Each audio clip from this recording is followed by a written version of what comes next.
Hello, welcome to Jesus and the Soul, where we discuss everything relationships, psychology, and spirituality. Today, I'm going to discuss a little bit about the relationship between the mind and the brain. And most scientists and neurologists and people in the medical field view the the brain as all there is, and there really is no mind.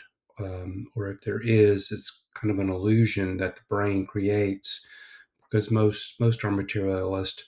We think only things that are physical exist. And so an immaterial mind or immaterial soul is thought not to exist.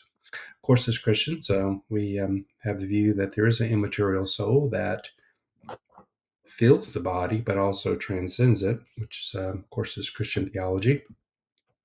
But I want to propose that there are probably at least four ways, maybe more, but four ways that I think I've been able to identify in which the mind interacts with the brain. When I say mind, I mean the mind is a function of the soul.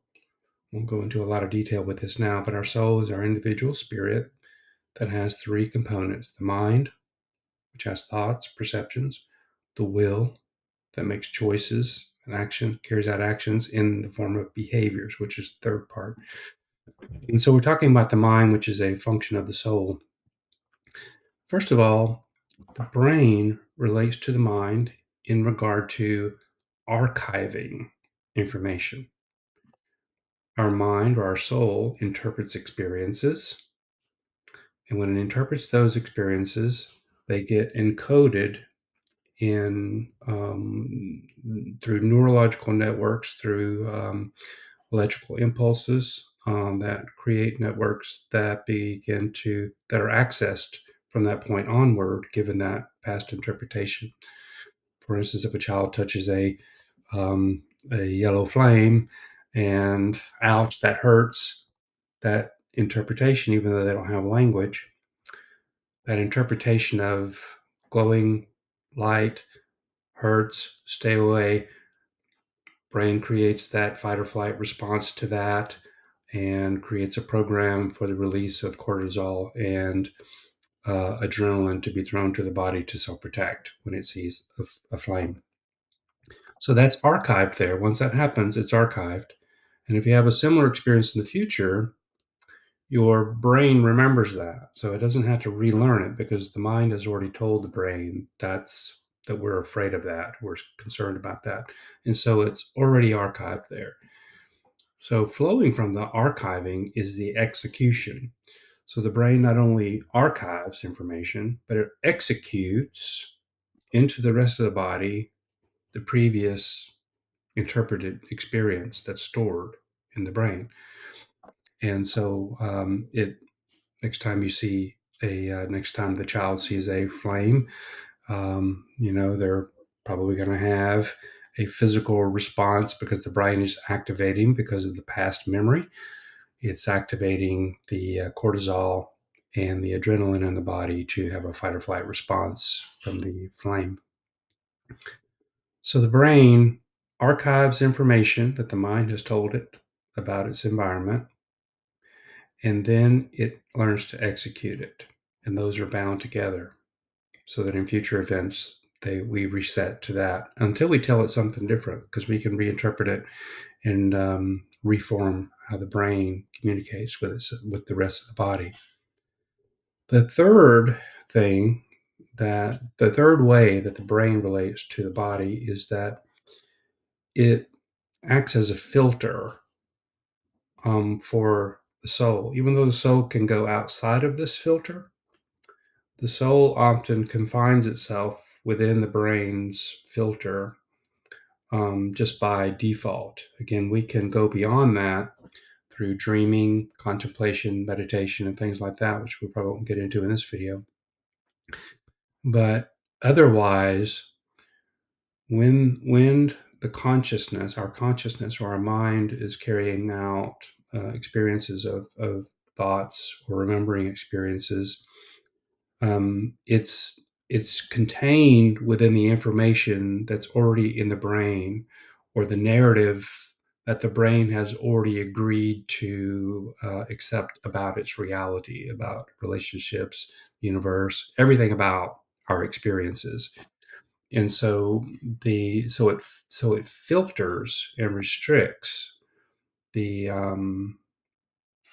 I guess I would say maybe the expansion capabilities of where the soul can go. Not because the soul is subject to the brain, but because we typically don't try to go outside of it. Um, and so, just maybe as an example of that, maybe part of my narrative of my past hurt is because I was abused as a child. I was not abused as a child. But that might be part of my narrative. And so much of my experiences going forward is often seen through that filter. Well, we can rise above that filter. And not to say that we can't take away that history because that's stored in our body, but we can rewire that, we can change it. We don't have to live within the confines of our past narrative. So the brain archives, executes, and restricts the content of our consciousness, our mind. And then the fourth one is that the brain creates an objective representation of what's happening in the mind.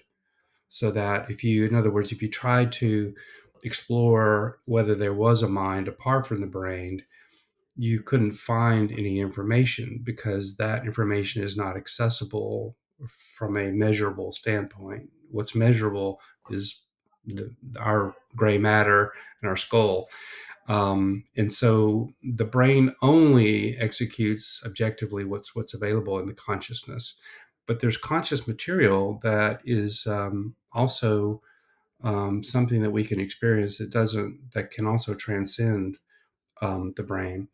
And so what happens, like for instance, in a near-death experience, the brain is dead. Let's just say your body is dead, but the soul continues to function, but it functions kind of without the brain. It goes on and does its own thing. But objectively speaking, if you were to ask yourself, is this person alive? What is the brain doing? The brain can't bring the information from what's going on right there because it's not available to it. And so it can only provide objective data from consciousness. And when people come back into their bodies after near death experiences, those experiences are sometimes available there in the brain because the consciousness has brought that material back into the brain so it can archive it from that point onward. So, just summary, the brain relates to the mind at least in these four ways. It archives information, it executes it, it restricts some of the flow to the consciousness, even though we can change that if we want. And then fourthly, it provides objective data to people who are trying to observe it of what's going on inside of consciousness. All right, thank you for listening.